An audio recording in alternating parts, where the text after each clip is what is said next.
Yahoo! 僕はドゥビドゥです。そして友達が Sober Oni. And welcome back to the next episode of DNA Podcast. You're right, that was weeby and possibly offensive to several people, but we'll continue from that point. I feel like I need to step up my intro game and be like super extra. Oh my god. So, yes, guys. A very super short episode, which is not the only reason why. I think I was going to do that intro anyways. Super short episode, so we have no dignity, guys. Exactly. No dignity or self-respect for Asian people. I am so sorry. But we do have a double header, because not only do you have this podcast episode up, we're also going to have the anime preview up. So right after this, if you haven't already, do check out our spring 2018 anime preview. Boop, boop, boop, boop. Boop, boop, boop, boop. Boop. But nonetheless, we must finish the winter anime first. So let's start off with Violet Evergarden episode 12. Well, I personally think that Oni got his wish. Did I get my wish? Oh, yes. Yeah. I picked up off the action of the no more depressing stuff. No more depressing stuff. It was still depressing. A little bit of depressing, but not like, I'm going to go hang myself now, guys, later. Yeah. So, yeah, this episode was a lot more action-y, and I liked it for it, because we needed a shift from fucking depression. Essentially, lots of explosions, lots of CQC. We got to see Violet being God mode again. Oh my gosh, she's so. Oh, we got to see this dude's brother be a dick again. Always being a dick. Although I have to say, at this point, it kind of feels like hacked on, because there's certain times where he's just like, "All right, I need you to make sure everyone's safe," and then Violet's like, "Okay, I can do that." "Oh, so you are just gonna follow my orders, aren't you?" Like, yeah, like, no. Yeah, your orders are to keep everyone safe. Right? Yes. No, I'm just gonna let them all die. What are you, some kind of slave bitch or something? How dare you do what I ask? Sheep. I wish I was Violet. I'd be like, "You're right," and just punch him in the face. Yeah, right. You're listening to my orders now. Here, I'm in charge of the train. This has been hijacked. I'm hijacking it again. Speaking of horrible motivation for anything, I think the enemies, the anti-peace movement terrorists, they're just victims of like PTSD, because they were like, "Oh my god, this is what war is gonna be like. It's gonna be so great and glorious," and then they realize in most cases like war is actual like shit and the worst, and then they're just like, "We went through all this and we lost, so we're gonna do it again." Essentially, because it's like, first of all, fighting is. I won't go with that point of saying fighting is all they know, but I mean, it could be for some of them, but also at the same time, they're just like, we fought all that, and all of our friends are dead, just for us to lose. I feel like you're extrapolating on just a few lines of dialogue that they had with Violet, because... No. From my point of view, I feel like they did not flesh out these veterans enough. They were just like, we lost, and no one respected us after we came back home, so now we want to blow shit up. Well, this isn't my first, like, anime or show where it talked extensively about war, so... Yeah, but now you're just extrapolating. Like, I'm not going to give them the credit for that. I wanted them to flesh out these dudes. I want to see more of the enemy, because right now they just feel like a generic... First off, who calls themselves the anti-peace faction? That's horrible marketing. We're the anti-peace faction. We love death and destruction and war and violence. Like, what? At least come up with, like, I don't know, the Revolutionary Front or something, the Intense Liberation Campaign. I mean, do they call them that, or do they just call it that? I think they literally just call themselves the anti-peace movement. I feel Fuck like... peace. But also, if they did that, I feel like we just go back to depressing land. I don't know, what's more depressing, Violet delivering letters or war itself?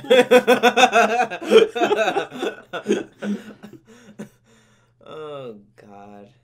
It's a shame that's actually a decent question. Yeah, exactly. I'm just glad we got, like I said, I'm glad we got a mix of action. I'm fine with seeing more of the brother, even though he's a huge dick. Literally. I was like, that's when thought everything was great. I was like, oh, it's going to be good. Hey, finally shows his true colors. He's like, just fucking kill yourself. God, just die. Just fucking die. I'm like, okay. Glad they had their little exchange on top of the train. Like, you killed him. I wanted to save him. Monologue, dialogue. And what the fuck were you good for? You couldn't save him. Just fucking die. So, and I'm glad it actually tied into the previous episode. A lot of the episodes are kind of like not conjoined. You know what I mean? Yeah. Like they're just like random episodes. No. But this is like a direct sequel to when Violet went to go last episode to the front. So that was a nice touch. I feel like now we can cleanly wrap this up next week. Yep. Oh my god, it's such a fucking good anime. It is. This is like I feel like this is the Made in the Abyss of this year, so I'm glad we actually got it this time. Oh, it's going, which means no. It's definitely gonna be the Centaur's Life of this year. As it's gonna be a great anime, and very little people are gonna acknowledge it. No, I feel like it's fairly popular. I feel like way more popular than Centaur's Life ever was. Well, I don't. Oh, I wouldn't know. I feel like it's talked about enough. It's helped by the fact that it's not in a season with My Hero Academia or Attack on Titan. Yeah, there's plenty of room for it to be popular and talked about and yada yada yada. Yeah. Much like our next show on the list, Overlord Season 2, Episode 11 or Episode 12. This I actually do have notes for. Oh wow. This, the Evil Eye episode. Yeah, right. I feel like I also don't need as much notes. I feel like the only thing I have to comment about this episode was Evil Eye is super fucking cute. Yeah, for a girl who you basically can't see ever. I wish they kind of like showed her underneath the mask though. I kind of want to see what she looks like. Well, I know what she looks like because I've seen pictures, but I do want to see it in the show. It's not a spoiler. She looks exactly how you would think she would look underneath the mask. It's not like know, because she's not a fucking Phantom of the Opera or anything like that. She just wears the mask because she wants to be cool. But yeah, there isn't really a whole lot to say except, whatchamacallit, excuse me, Ainz is clear to team up with Demiurge to. I feel like shit. That wasn't his plan, though. It just kind of happened. It kind of just happened. And he's like, all right, fuck it. We'll do this. Yeah. This is what we're doing now, guys. No, yeah, he says that. He's like, I didn't expect to come down there and just, there's Demiurge. Yeah. And then we have the whole, I thought you were not going to like the episode because Evil Eye went from being super independent and badass to being like, oh, Ainz-sama, fuck me now. Like... Yes and no, like, yes, because that's, like, true, but, like, because I didn't expect it from her, and she did it in such a way where it was, like, cute, but it wasn't, like, obnoxious. I like how defensive she got constantly, like, whenever he was like, oh, I had to see your, what was her name, like, Hudis or whatever her leader is? Yeah. And she was like, why do you need to see her?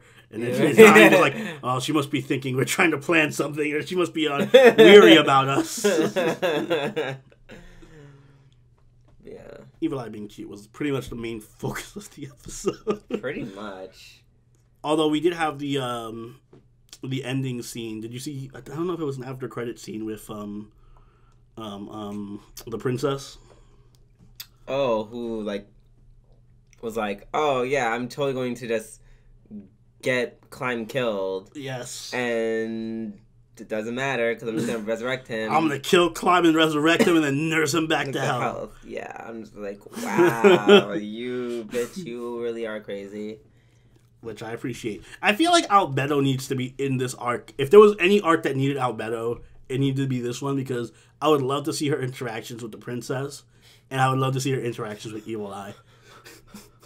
Her interactions with Evil Eye would be very limited because it would be Albedo just killing her.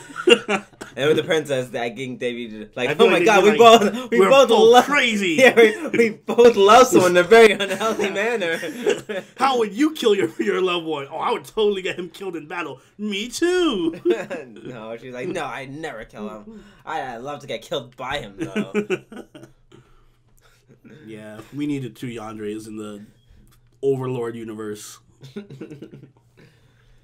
Yeah. Not much to say, but I feel like the finale is going to be good. Yeah, I sure hope so. Yeah, fingers crossed for that. All right. So let's move on to our next... We're halfway done, guys. We're kind of halfway done because there was no card captors this week. Yes. Because it was her birthday. It was her birthday, so no card captors. Yeah, I'm like, she's not a real human being. She doesn't take off of work. God damn it.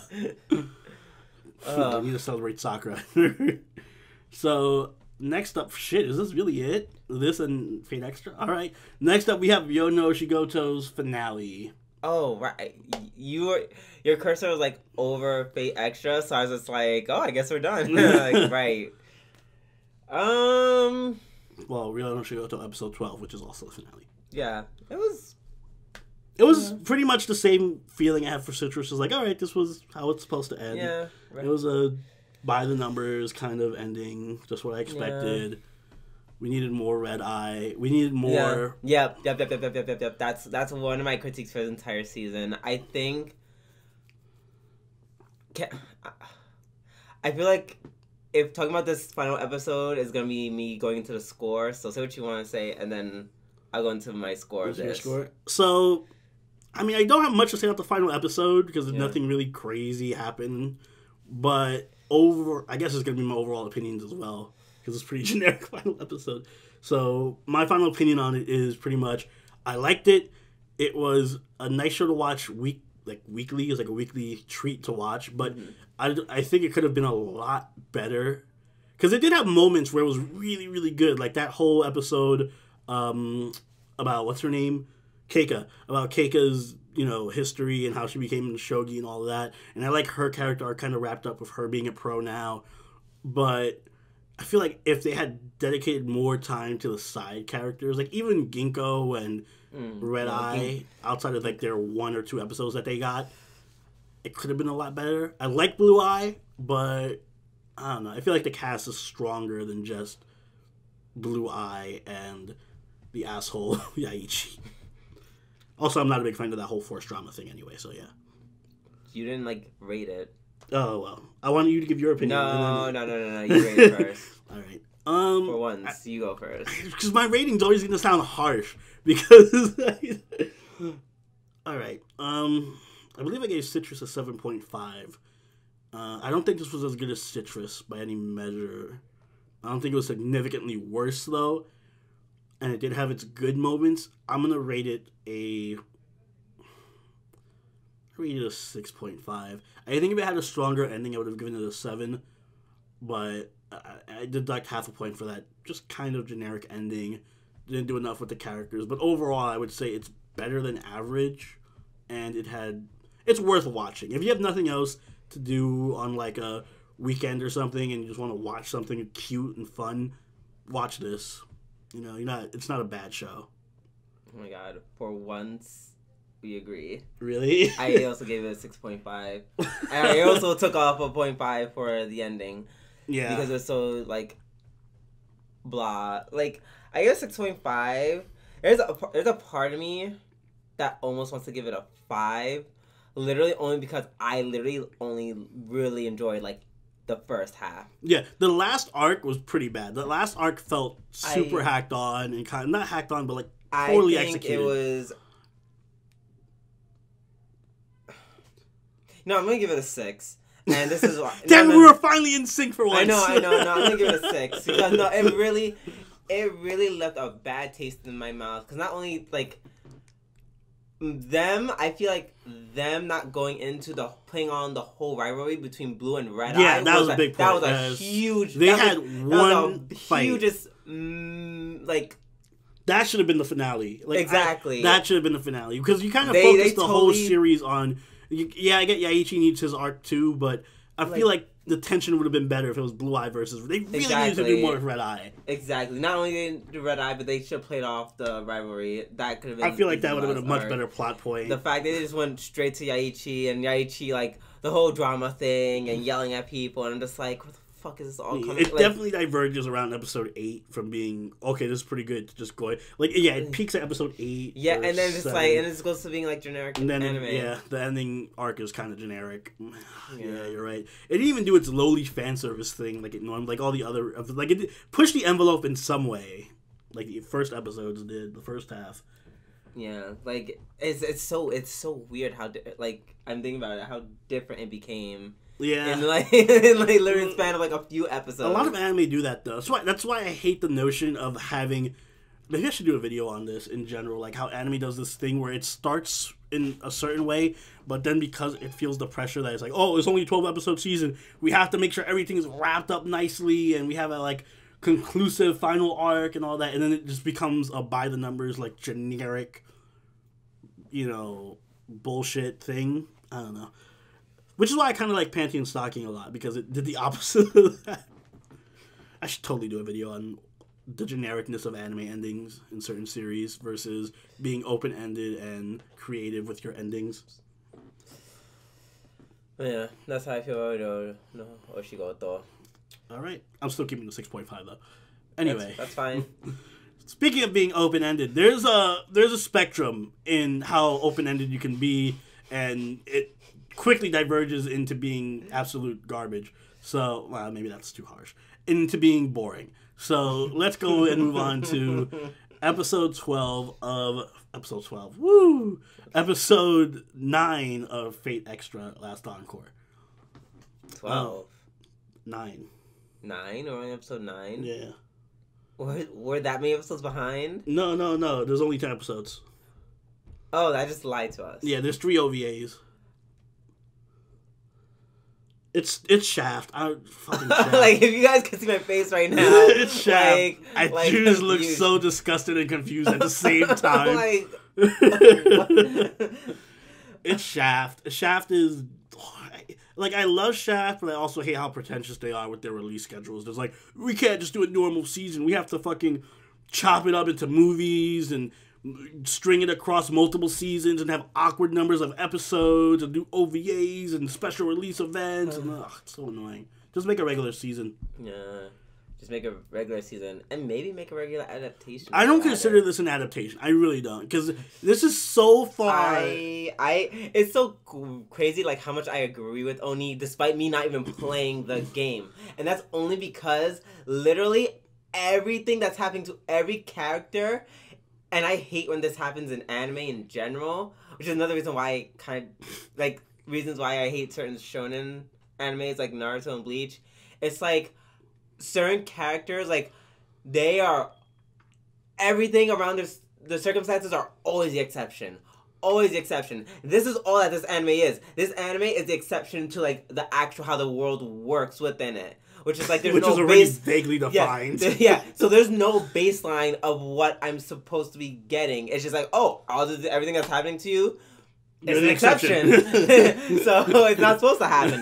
None of this stuff is supposed to happen. I'm like, then why is it all happening at once? Why is it all happening at once? It doesn't all have to happen at once. I definitely feel like Hakuno is like a generic protagonist from he kind of started off interesting with his whole, like in episode 2 when they all stabbed him and he became like evil and like, oh shit, what's happening? Why is he transforming? Now it's just a gimmick that's like, oh, he can just go Super Saiyan whenever he feels like going Super Saiyan, and he's just fucking ultra fast and strong and unstoppable and everything works in his way, and he's just fucking like Naruto, or I'd say Sasuke at this point because he's kind of edgy. He's just Sasuke at this point. If you take out Hakuno and you put in Sasuke, it's the same character. It pretty much is the same. The story functions the same. Oh, well, he's like slightly happier. I guess so. He muses with Nero a bit, and he doesn't have a dead brother, or a treacherous brother. I get my shonens mixed up so much.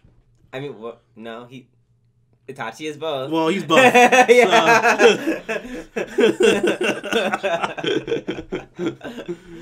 So yeah, I don't know. I can't call it an adaptation because it's just... I don't call it an adaptation if you just... The only thing that this has in common with Fate Extra is the characters being the same characters. Other than that, it's nothing. The characters don't have the same for the most part, don't have the same they have some weird bullshit, like, I don't know, it's just not the same. It's not the same by any stretch of the imagination. None of this was in Fate Extra the games. I refuse to call this an adaptation. Just because it uses the same I just don't like it because I don't like when animes make... There's new rules, there's new things. When everything's, like I said, when everything's an exception, everything's, like, different from how it normally works in the world. So I'm like, then what was the point? Like, what's the point of having all these exceptions when I don't know how Ronnie, that's the other point. Ronnie just shows up. Like, there's no consistency in anything. Ronnie's just like, oh, remember when I died in episode 4 or 5? Nah, fuck that. I'm back alive. I'm actually, like, a support now. Yeah. And I know. Just because you may or may not explain it in your 3 OVAs does not make this a good anime. Sorry. Yeah, I'm not buying this. I was defending it at first. Like, all right, maybe this is building up to some revelation. And this is, like, fourth dimensional chess where we're not seeing the clues yet, and it's all gonna make sense at the end. It's like this interconnected web of it's not. This is just poor writing. This is bad writing, guys. We don't understand it now. Yeah, this is just the only reason that you would want to watch this at this point. Is just I like Nero, so she's cute when she does her little things. Like this episode, she had her little monologue. Visually, I like the way it looks. Like I like when Nero was explaining her backstory and it was animated with like puppets. That was cute. That's like, but that's Shaft stuff. So it's like watch any Shaft show and they'll do the same thing. I'm not giving Fate extra credit because it's nicely, animated, aesthetic and animated compared to every other Shaft show, which is also very aesthetic. So not giving Fate extra credit for that. And the story, which arguably was the main draw of Fate Extra, is very bad and there's like bad. It doesn't make any sense. There's no consistency. Yeah. It's just a cameo. It's like I'm just waiting to see my favorite characters show up. Just I'm like, oh yeah, there's Lee. Like that's literally at this point. I think Shaft literally just like, let's try to make these characters as nice and pretty as you possibly can, and fuck the plot because Fate Extra is just all about the characters. And even then, they changed the characters. Li Shuen is just a berserker. He doesn't even have dialogue or anything. He's just like, I'm berserker. And you see like half his face. Lu Bu's not in it. I guess, Lu Bu's not in it. Drake was there for all 5 seconds. Drake was there for 5 seconds. Gawain doesn't appear to be in it. Gawain's a huge part of Fate Extra. And they showed Leo in episode 1, but I guess he's not important anymore. Wait, who? Leo is a blonde-haired kid who won in the first episode. Yeah. With chess. He's a super major character. He's like the main antagonist of Fate Extra. Not in this. This is fucking... Wow. I didn't even know that. Wow. He's one of the main antagonists. He's a Leo. I'm like, who's Leo? Fuck him. He's not in this. Rin can be a Lancer now. Who cares? It's her with a gay ball. With a gay ball. Why is that? Is that I guess they get fused with servants now. It's like Digimon fucking... Which was the Digimon season? I think that was like season 4 or 5. Yeah, we can just fuse with our servants now. I don't know. I'm just so disappointed with this adaptation. I like it because Nero's in it. Nero's voice acted well. The characters are there. They're there. It's fun to look at. It can be cute. And it definitely is fun to watch in a group because it's so memey. Like, we watch this every week with our patrons. And we just, like, watch it, drink, laugh our ass off. Yeah. Umu at each other and all that shit. And no. If we didn't live stream this one... this would make me miserable. Yeah, this is like I was gonna say this is the Osama game, but no, it's not that bad. It's nowhere near as bad as Osama game, but it's in the same vein. Yeah, they're kind of getting the same. It's like there's Osama game neighborhood, and then there's a Fate Extra. Like they're adjacent at this point. Well, in my at least Fate Extra has good production value. Like Osama game looks like I made it in like fucking spare time at work or something. So it's fun to watch when you're drinking with friends and you just want to laugh at stupid shit. So at least in that respect, Fate Extra has been great. I would have not preferred to watch any other show this season with the patrons than Fate Extra. Yeah, this is definitely the best. Oh my god, what the fuck do you want, Kyrie? She just wants to run in and out of the room. Leave her alone. So are we done shitting on Fate Extra? Yes, we are. All right. And if you guys enjoyed us, I'm sure we're going to get people who don't agree with us about Fate Extra. But that's fine. If you enjoy it, let us know in the comments. Fight in the comments. Fight us in the comments. Oh my god, we just scared poor Kyrie. It can't be worse than when I said that thing about Fate Apocrypha and vampires.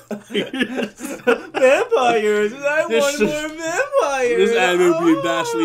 Vampires aren't looking so bad right now, huh? I bet if vampires showed up in Fate Extra, it'd be... No, it would not. It'd be better. It'd be the same level that I expect from Fate. Anywho, if you did enjoy this episode, please do leave a like and comment and subscribe if you really enjoyed it. Also, if you feel so inclined, please donate to us on Patreon. If you do, you'll be eligible to be also featured on our card, as you see on screen. These are all our lovely patrons who make this show possible. And you can also join us in our live watch every week. We're finishing up Fate Extra, but next season we're going to do another show. Probably do 2 shows maybe. We'll see. We'll vote on it. It's going to be a great time. So if you want to be part of that, definitely do consider donating. Follow us on Twitter. And we have a Twitch. Yes, just Twitch. Just Twitch. Drew, do you have anything to say? God, we really shot on a lot of anime. No, just the last 2 shows. It's the last, yeah, the last 2. We just really been. The first 2 were great, and the last 2 were kind of crap. Like, yikes! There's difference, guys, between a good anime and anime to watch. Because I do want a season 2 of Ryuuou no Oshigoto still, though. I will say that much. I will be all over season 2 if they decide to do it. No, it's not as bad as the Osama game, so you don't get one. Okay, sorry. It didn't break that threshold. Yes, there is no season 2, but there will always be a next episode for you guys. So with that, this has been G&A Podcast. I am your host, Ryuuou, and this is Soberoni. And we are out of here. Bye. Later.